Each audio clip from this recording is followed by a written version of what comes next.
ಚಂದ್ರು ಅಂತಂದರೆ ತುಂಬ ಜನ ಅಂದ್ಕೊಂಡಿದ್ದಾರೆ ಒಂದು ಸಿನಿಮಾ ಓಕೆ ನಾನು ಗೆಲ್ಸಿದ್ದೀನಿ, ತಾಜ್ ಮಹಲ್, ಕಬ್ಜಾ ಎಲ್ಲ ಮಾಡಿದ್ದೀನಿ. ಇದು ನನ್ನ ತುಂಬ ಖುಷಿ, ನಿಮಗೇನೋ ರಂಜಿಸಬೇಕು ಅಂತ. ಇದ್ರ ಹೊರತುಪಡಿಸಿ ನಾನು ರೈತನ ಮಗ. ಇದರಿಂದ ನಂದು ಕೃಷಿ ಇದೆ, ನಂದು ಕೃಷಿ ಹೊಂಡಗಳಿದೆ, ನಂದು ಮೀನುಗಾರಿಕೆ ಇದೆ, ನನ್ನ ತೋಟ ಇದೆ, ದಾಳಿಂಬೆ ಹಾಕ್ತಿದ್ದೀನಿ, ದ್ರಾಕ್ಷಿ ಇದೆ, ರೇಷ್ಮೆ ಇದೆ. ಇದೆಲ್ಲವೂ ನಾನೇ ಮಾಡ್ತೀನಿ. ನನ್ನ 4 ಗಂಟೆಗೆ ಅವ್ರು ಎಲ್ಲಿದ್ದೀನಿ ಅಂತ ತೋಟದಲ್ಲಿದ್ದೀನಿ ಅಂದೆ. ನೆನ್ನೆ ಟ್ರ್ಯಾಕ್ಟ್ರೆಲ್ಲ ಇಟ್ಕೊಂಡು ಕೆಲಸ ಮಾಡಿಸ್ತಿದ್ದೆ. ಸೊ 10 ಗಂಟೆವರೆಗೂ. ಬೆಳಗ್ಗೆ 7 ಗಂಟೆಗೆ ಎದ್ದು ಸಿನಿಮಾ ಕೃಷಿ ಮಾಡ್ತೀನಿ. ಇದು ಬೆಳಗ್ಗೆ 7ರಿಂದ 2-3 ಗಂಟೆವರೆಗೂ ಸಿನಿಮಾ ಕೃಷಿ ಮಾಡ್ತೀನಿ.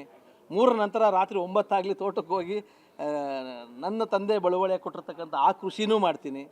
ಇದರ ಮಧ್ಯದಲ್ಲಿ ಈ ಥರ ನಮ್ಮ ಹಿರಿಯರುಗಳು ಇನ್ಸ್ಪೈರ್ ಮಾಡ್ತಾರೆ. ಆ ಥರ ಬೇರೆ ಬೇರೆ ಏನೇನಾಗುತ್ತೆ. ಈಗ ನಮ್ಮ ಮಂಜಣ್ಣ ಸರ್ ಇದ್ದಾರೆ, ಇದೊಂದೇ ಮಾಡಬೇಡ, ಅದು ಮಾಡು, ಇದು ಮಾಡು ಅಂತಾರೆ. ಎಲ್ಲ ಕೆಲಸಗಳು ತೊಡಸ್ಕೊಂಡು ಎಲ್ಲ ಕೆಲಸಗಳು ಮಾಡೋದಕ್ಕೆ ಇನ್ಸ್ಪೈರ್ ನೀವು.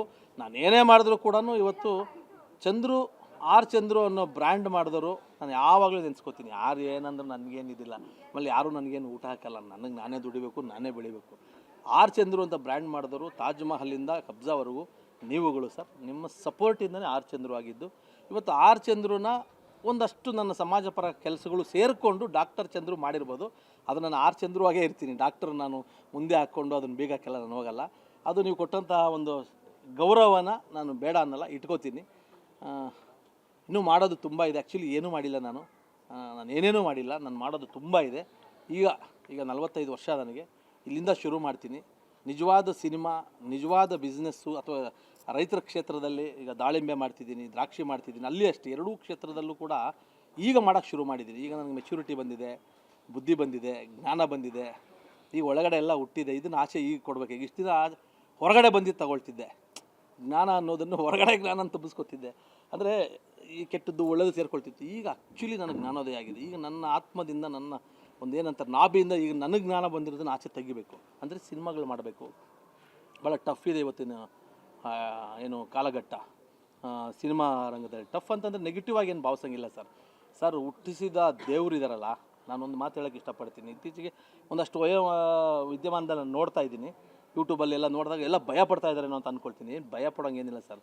ದೇವರು ಒಂದು ಮಗುಗೆ ಜನ್ಮ ಕೊಡಬೇಕಾದ್ರೆ ಏನು ಸರ್, ಒಂದು ಮಗುಗೆ ಜನ್ಮ ಕೊಡಬೇಕಾದ್ರೆ ಫಸ್ಟ್ ಜನ್ಮ ಕೊಡಲ್ಲ, ಆ ಮಗುಗೆ ಊಟನ ಕ್ರಿಯೇಟ್ ಮಾಡ್ತಾನೆ. ತಾಯಿಗೆ ಹಾಲನ್ನ ಕೊಟ್ಟು ಆಮೇಲೆ ಮಗುಗೆ ಜನ್ಮ ಕೊಡ್ತಾನೆ. ಒಂದು ಹುಟ್ಟೋ ಮಗುಗೇನೆ ದೇವರು ಊಟ ರೆಡಿ ಮಾಡಿಕೊಡ್ತಾನೆ ಅಂತಂದರೆ ಇಂಡಸ್ಟ್ರಿಗೂ ಅಷ್ಟೇ. ಏನು ಕೆಟ್ಟ ದಿನಗಳೇನಲ್ಲ, ಒಳ್ಳೆ ದಿನಗಳೇ. ಇಂಡಸ್ಟ್ರಿ ತುಂಬ ಚೆನ್ನಾಗಿದೆ. ಇವಾಗ ಗ್ಲೋಬಲೈಸ್ಡ್ ಆಗಿದೆ, ನ್ಯಾಷನಲೈಸ್ಡ್ ಆಗಿದೆ. ಒಂದು ಒಳ್ಳೊಳ್ಳೆ ಕಂಟೆಂಟ್ ಸಿನಿಮಾ ಮಾಡಬೇಕು, ಇಲ್ಲ ದೊಡ್ಡ ಸಿನಿಮಾ ಮಾಡಬೇಕು. ಸೊ ಇತ್ತೀಚೆಗೆ ಏನಂತಂದರೆ ನಾವು ಡಿಜಿಟಲಲ್ಲಿ, ಸ್ಯಾಟಲೈಟು, ಡಿಜಿಟಲ್ಗೆ ಎಲ್ಲೋ ಒಂದು ಕಡೆ